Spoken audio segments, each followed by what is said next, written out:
Sir, आपसे बात करके काफी अच्छा लगा सर। You welcome. चलें ठीक है, बैक स्टेज खाली कर दीजिए। हमारे साथ हैं राजू जी। राजू जी हेलो जी भाई। जी, मेरा सवाल हिस्ट्री से था।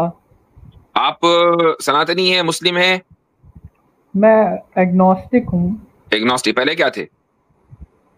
मेरा हिंदू बैकग्राउंड है वैसे, और अब मेरा आर्य समाज से कनेक्शन है। किससे कनेक्शन है? आर्य समाज से। आर्य समाज से, ओके ओके ठीक है। तो अगर हिस्ट्री से है और वो इस्लामिक हिस्ट्री है तो इंशाल्लाह कोशिश की जाएगी कि हम जवाब दें। मुसलमानों की हिस्ट्री है तो हो सकता है कि मैं आपको जवाब दूं, जो हो सकता है मेरे इल्म में ना हो। आई एम नॉट हिस्टोरियन जी। इस्लामिक हिस्ट्री से ही है जी, फरमाइए। जी। मेरा सवाल है मून स्प्लिटिंग मिरेकल पे। इसका Okay. कोई साइंटिफिक प्रमाण मैं नहीं मांग रहा हूँ, मैं आपसे पूछ रहा हूँ कि कोई हिस्टोरिकल प्रमाण इसका क्यों नहीं मिलता है। हिस्टोरिकल प्रमाण है ना, इंडिया ऑफिस लाइब्रेरी लंदन में मौजूद है जी। वो जो कहानी कही जाती है अभी रिसेंटली वो वेरीफाई हो चुकी है। बाय द वे, हम आपसे बात कर चुके पहले। हाँ कर चुके हैं। मुझे आपकी आवाज से लग रहा है ऐसा। ठीक है, चाहिए तो जी। वो 14th सेंचुरी के आसपास लिखी गई थी, वो भी मालाबार के लोगों ने लिखी थी। तो ये स्टोरी कंप्लीटली फेक है, मतलब ठीक, कंप्लीटली फेक। That's fine. और मून स्प्लिटिंग मिरेकल जो है वो एक ऐसी चीज है जो मुझे लगता है, मून तो अर्थ के आधे साइड पे हमेशा विजिबल रहता है, तो उसका कोई भी आज तक हम लोगों को कोई भी ऑब्जर्वर क्यों नहीं मिला, जबकि उस समय पे चाइनीज जो थे वो बहुत अच्छे ऑब्जर्वर थे। और भी यहाँ बहुत पर ये भी सारे देखना चाहिए, यहाँ पर ये भी देखना चाहिए कि मून स्प्लिटिंग का मुतालबा किसने किया था। वो मुतालबा किया था मक्का के मुशरिकीन ने।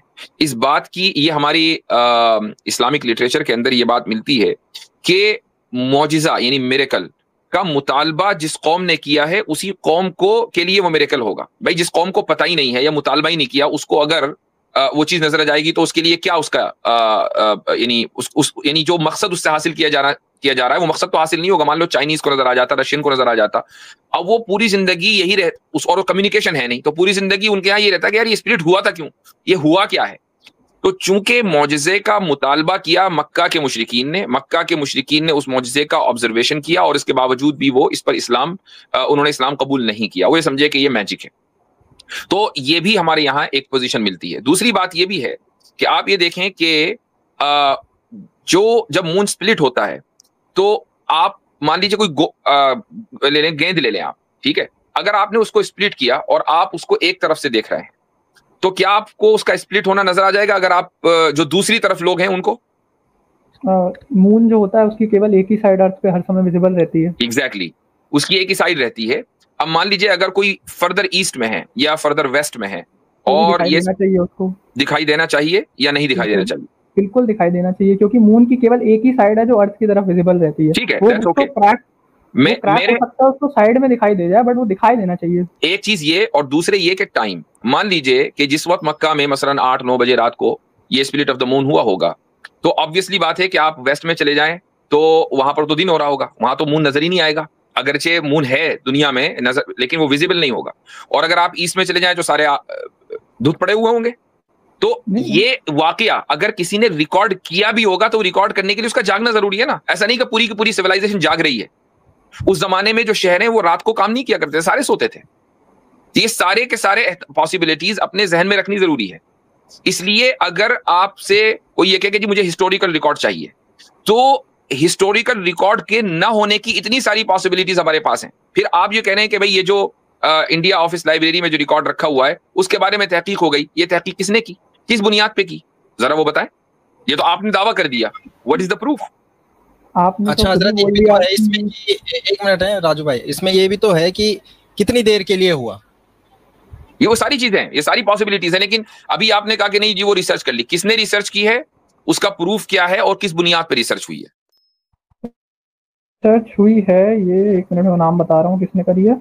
ये जो रिसर्च हुई है ये सेबेस्टियन आर फ्रांस ने करी हुई है। अभी क्या कहते हैं, अर्लीस्ट सोर्सेज जो एग्जामिन किए हैं उन्होंने, और उन्होंने ये हिस्टोरियन है, काफी डिनोट हिस्टोरियन है, इन्होंने बताया कि ये 12th से 14th सेंचुरी में भाई किस बुनियाद पे बताया? उन्होंने सारे हिस्टोरिकल डॉक्यूमेंट जो अवेलेबल थे इस स्टोरी को जो बताते थे, जो हिस्टोरिकल डॉक्यूमेंट सबसे ओल्डेस्ट अवेलेबल था वो 14th सेंचुरी के अराउंड का था। किस बुनियाद पर? अरे इसी बुनियाद पर कि ये कहानी का मेंशन 14th सेंचुरी के पहले कहीं पे है ही नहीं। कहीं पे न होने का मतलब, यही तो पॉइंट है, कहीं पे न होने का मतलब ये नहीं कि वो नहीं है। That is the whole point. अगर कोई चीज कहीं हमें हिस्ट्री में नहीं मिलती है, इसका मतलब ये नहीं होता कि वो नहीं है। ना दलील ना होना उसके ना होने की दलील नहीं है। तो फिर आप में और हिंदुओं में फर्क क्या रह गया? वो भी कहते हैं हनुमान जी चांद को, वो सूरज को खा गए, तो जमीन आसमान का फर्क है, जमीन आसमान का फर्क है। मैं बताता हूं आपको क्या फर्क है, और इस मौजू के ऊपर मैंने पहले बात भी की है।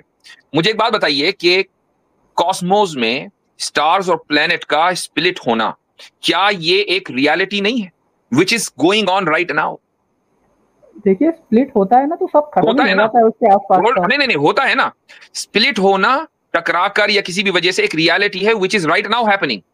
लाखों करोड़ों स्टार्स और प्लैनेट्स अभी भी स्प्लिट हो रहे हैं as I am speaking to you.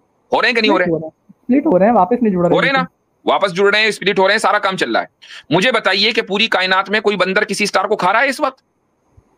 वही तो मैं कह रहा हूँ। नहीं तो अभी ये जमीन आसमान का फर्क हो गया। आपने खुद मान लिया कि splitting of stars and planets अभी हो रहे हैं। एक चीज ऐसी है जो पॉसिबल है, कॉन्स्टेंटली हो रही है। सिर्फ फर्क क्या हुआ? फर्क यह हुआ कि मेरे और आपके कहने से नहीं हो रही है। ठीक है, रसूलुल्लाह सल्लल्लाहु अलैहि वसल्लम के कहने से चांद के 2 टुकड़े हुए, लेकिन चांद का या किसी भी प्लेनेट का 2 टुकड़े होना पॉसिबल है। जो चीज पॉसिबल है वो हुई। हनुमान का या किसी भी बंदर का किसी प्लेनेट को खाना पॉसिबल नहीं है। ये फर्क है। अगर है तो मुझे बताइए कौन सा बंदर इस वक्त कौन से प्लेनेट को खा रहा है? हम मान लेंगे, चलो भाई उसको भी मान लेते हैं, इसको भी मान लेते हैं, दोनों को मान लेते हैं। मैं तो मानते ही नहीं हूं उसको। मैं तो आप दोनों को इक्वेट ना करें, दोनों को इक्वेट ना करें। एक चीज पॉसिबल है, दूसरी इम्पॉसिबल है। इंसान के चांद का 2 भागों में टूट जाना पॉसिबल नहीं हो सकता। ये आप कह रहे हैं ना पॉसिबल नहीं हो सकता। अभी आपने मान लिया कि पूरी दुनिया कायनात में इस वक्त यूनिवर्स में कितने ही प्लैनेट्स और स्टार्स इस वक्त 2 टुकड़े हो रहे हैं, 2 नहीं 1000 टुकड़े हो रहे हैं उनके। इंसान के कहने से नहीं हो रहे हैं। बस यही फर्क है ना, वो आपके और मेरे कहने से नहीं हो रहे हैं। लेकिन अगर वो इंसान खुदा का भेजा हुआ, वो इंसान अगर खुदा का भेजा हुआ नुमाइंदा है, तो जिस खुदा ने इस कायनात को बनाया है, वो उसके कहने से कायनात के टुकड़े क्या कायनात को तबाह भी कर सकता है। भाई ये भी तो देखे ना, मैंने और आपने नहीं किया, वो टुकड़े करने वाली भी वही जात है कि जिसने उस चांद को बनाया है। रसूल अकरम सल्लल्लाहु अलैहि वसल्लम ने टुकड़े नहीं किए थे, आप सल्लल्लाहु अलैहि वसल्लम की दुआ से टुकड़े किए अल्लाह ने। तो जमीन आसमान का फर्क है भाई। तो आप ये बताइए, क्या ये जो कहानी थी ये सच थी कि झूठ थी? कौन सी कहानी? ये जो इंडिया में किसी राजा ने देख लिया। मैं तो बता रहा हूं कि मेरे हिसाब से तो वो पॉसिबल है, क्योंकि इस वक्त कायनात में हजारों जगह टुकड़े हो रहे हैं। ठीक है, मेरे हिसाब से तो पॉसिबल है। आप मुझे ये सबूत दें कि उस वाकये को कि एक राजा ने बाकायदा देखा, आपकी इंडियन गवर्नमेंट ने बाकायदा उस राजा की बनाई हुई मस्जिद को नेशनल आर्काइव में वो आर्कियोलॉजिकल सर्वे ने उसको टेक ओवर किया हुआ है। उसको प्राउडली पूरी दुनिया के अंदर बयान किया जाता है कि 626 AD में यह मस्जिद बनी है। अरबिया के बाहर दुनिया की सबसे पहली मस्जिद है। तो what I am trying to say कि उस राजा ने जो देखा वो बिल्कुल पॉसिबल है। अब अगर किसी डॉक्यूमेंट के ऊपर कोई रिसर्च है तो वो रिसर्च मुझे आप रेफरेंस के साथ पेश करें, हम उसको चेक कर लेंगे। सेबेस्टियन आर फ्रांस की रिसर्च है, आप देख लें उसको। ठीक है, उसको देखेंगे बिल्कुल, और उसकी बुनियाद पर ही देखा जाएगा कि वो डॉक्यूमेंट फेक है या गलत है। और अगर मैं पहले बता दूं कि इवन अगर वो डॉक्यूमेंट फेक निकला, जो आर्ग्यूमेंट मैंने आपके सामने रखा है आप उसको तोड़कर दिखाएं कि हनुमान का सूरज को निगलना और चांद के 2 टुकड़े होने में जमीन आसमान का फर्क है, which I have already proven to you. दोनों ही बेवकूफियत की बातें हैं। निकल लें आप, चलें। हमारे साथ मौजूद हैं सबक फिर पढ़ सदाकत का, अदालत का, शुजाअत का, लिया जाएगा तुझसे काम दुनिया की इमामत का। सबक फिर पढ़ सदाकत